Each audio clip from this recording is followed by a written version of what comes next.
Awal menemukan J-Batik itu saya bersama dengan rekan-rekan saya, Nancy dan Yun. Waktu itu kami sedang diskusi dan kami melihat bahwa fraktal itu bisa diaplikasikan dengan menggunakan software. Nah, kemudian dari situ kita mengembangkan software itu khusus untuk membuat motif batik.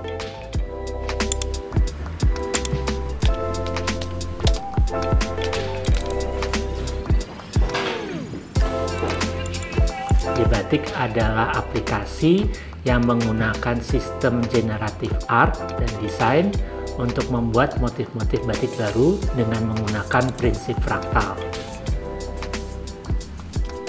Fraktal sendiri intinya adalah perulangan. Jadi kalau kita melihat batik kan ada perulangan-perulangan di dalamnya. Nah, perulangan itu bisa disimulasi dengan menggunakan metode matematik bernama fraktal. Dengan menggunakan software, motif-motif itu bisa diaplikasikan dengan mudah. Inspirasi motifnya sendiri memang dari motif tradisi. Setelah itu dibuat algoritmanya, kodenya, dan digenerasi atau didesain ulang dengan menggunakan aplikasi ini. Saya Nancy Margaret, saya dari Bandung dan saya pendiri Batik Fraktal. Ini batik fraktal juga, cuman motifnya terbuat dari ini susunan-susunan bambu yang kita jadikan cap. Ini karya kami tahun 2022 yang kami buat juga di Pekalongan dan di Temanggung. Persamaan software J-Batik dengan software aplikasi yang lain adalah ini memang basisnya basis desain grafis. Tapi ada juga parameter-parameter yang membedakan dengan software desain grafis yang lain. Yang dimaksud dengan parameter untuk J-Batik itu ada banyak yang berhubungan dengan fraktal, antara lain iterasi, sudut, ketebalan garis, panjang garis, warna, dan lain-lain. Jadi pengguna bisa mengubah-ubah parameter itu untuk membuat motif dari satu bentukan ke bentukan yang lain.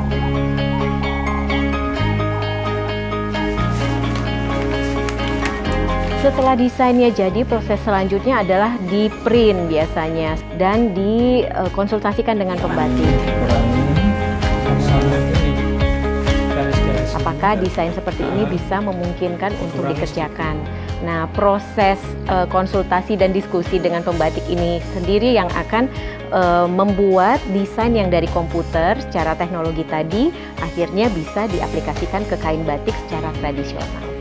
Terlalu halus lah kalau batikannya itu. Hasil reviewnya macam-macam.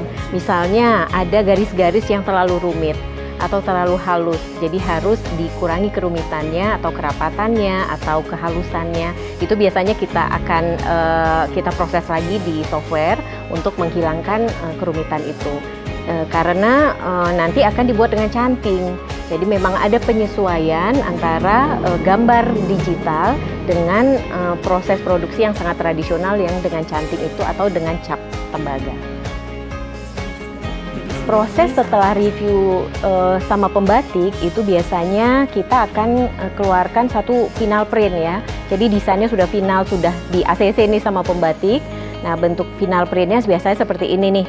Jadi desain dengan warna-warnanya, jadi kita juga siapkan warna-warnanya dalam bentuk print out supaya nanti bisa diikuti oleh pembatik, dan kita siapkan juga gambar desainnya yang 1:1 seperti ini. Setelah itu dijiplak dan nanti baru bisa dicanting.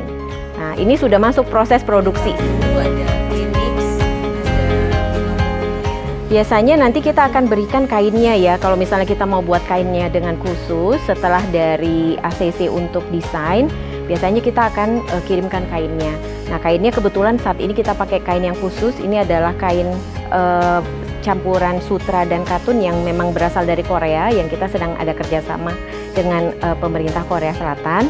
Nah, ini akan dikirimkan, nanti akan dibuat mock-up kecil untuk mencoba kain ini apakah bisa dicanting dengan baik, apakah bisa diwarna dengan baik gitu. Nah, ini nanti ada proses diskusi lagi. Kalau batik itu saya dengan pembatik akan diskusi biasanya via chat ya, via WA chat. dan akan memperlihatkan ini di foto. Jadi ada masalah di sini misalnya, pewarnaannya nanti bisa merembes, atau misalnya ini kalau misalnya dicanting ternyata kebaliknya nggak akan nembus gitu karena kainnya berbeda dengan kain yang biasa dipakai. Nah, proses-proses seperti ini yang bolak-balik biasanya untuk kerjasama kita dengan pembatik. Jadi nggak bisa langsung, karena memang ada proses digital, ada proses kain yang berbeda.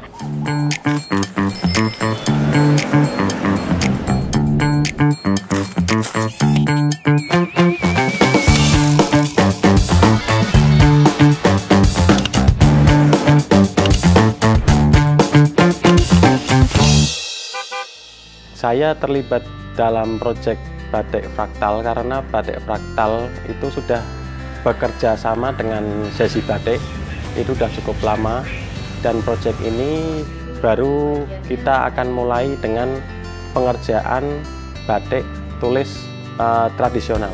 Kayaknya yang ini harus dibuat di desain ulang lagi. Oh iya, jadi yang pakai ini ya, outline putih ya? Iya, outline putih. Kalau dari desain awal tersebut dari batik fraktal itu akan lambat di proses pewarnaan dan proses yang selanjutnya. Batik fraktal kita kasih masukan untuk bahwa ini yang harus dirubah dan itu yang harus dirubah. Keuntungan untuk dari desain yang dirubah itu kita dari prosesnya satu itu lebih mempercepat dan tidak mempersulit untuk pengerjaan dari pembatik.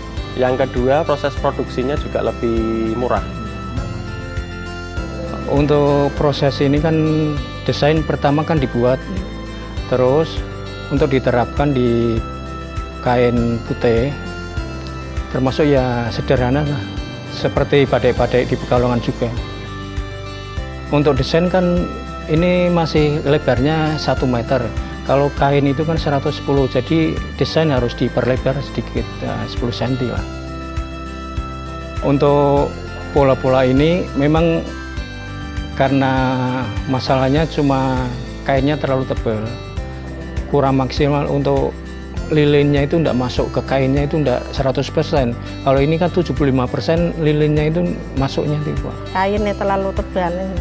Kalau dibatik ini sulit, ini rumit sangat, boten jeblos, boten niku boten ketok andape. Ini batik yang sing alit-alit, sing kecil-kecil niku.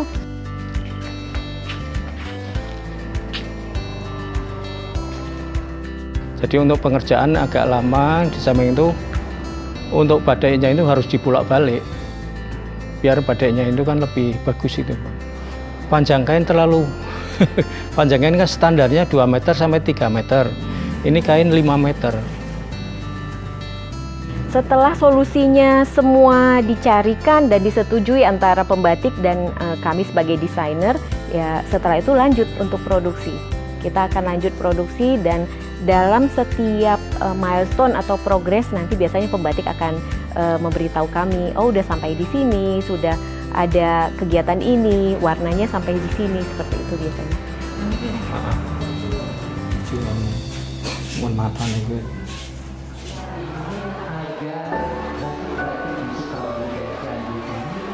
Kalau cerita yang menarik sebetulnya kalau setiap orang berhubungan dengan batik fraktal sebetulnya adalah orang tidak mengira bahwa batik itu sendiri bisa dipandang dalam segi teknologi, dalam segi sains. Sebetulnya itu karena orang sudah terbiasa berbicara batik adalah berbicara soal tradisi, dan apalagi orang biasanya kalau melihat batik ya ceritanya adalah sejarah kuno gitu. Tapi kalau melihat oh ternyata batik bisa dibuat juga dengan menggunakan teknologi dan bisa membuat motif-motif batik yang baru tapi tetap berakar dari batik yang lama, itu orang sangat-sangat tertarik.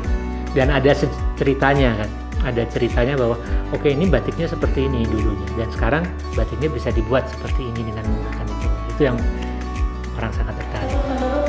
Bisa belajar dan bisa melakukan kegiatan ini dan meningkatkan batik teknologi dan rencana ke depan setelah ini ya nanti kita akan perbanyak kelihatannya batik-batik yang sifatnya mungkin bersifat tradisional, tapi juga ada sentuhan modernnya, tapi tetap dikerjakan secara tradisi. harapan kami ya, saya terutama untuk batik sendiri adalah batik ini akan terus lestari ya di generasi muda sampai ke generasi yang akan datang, karena itu adalah harapan kita semua juga gitu.